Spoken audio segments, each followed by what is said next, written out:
In today's video, I'm going to teach you Docusign Tutorial for Beginners 2026, how to send and sign documents online, 5 minutes. First, sign into Docusign and head to your home dashboard.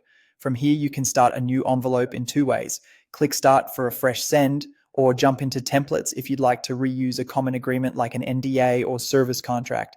If a template fits your needs, select it and move on.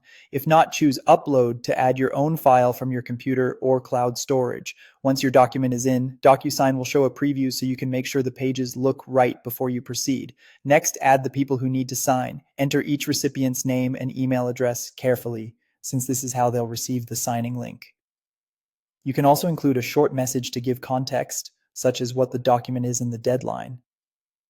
To place signature fields, go into the tagging view. On the left, you'll see tools like signature, initials, date signed, and more. Drag the signature field onto the exact spot where you want someone to sign.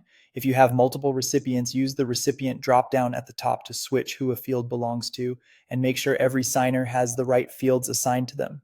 If you're also one of the signers, DocuSign may prompt you to adopt and sign right away. This lets you choose a pre-styled signature, draw one, or use an image of your signature.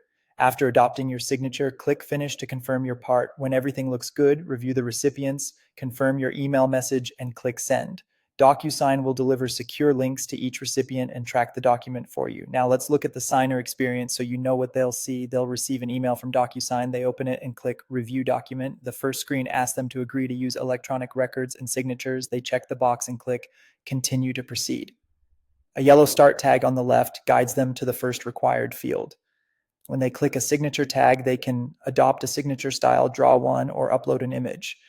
They repeat this for any additional fields like initials or dates. And when they've completed every required field, they click Finish at the top or bottom of the page. DocuSign then confirms the signing is complete and sends copies to everyone with a detailed audit trail available in your account. And that's it. Your document is sent, signed, and stored securely online.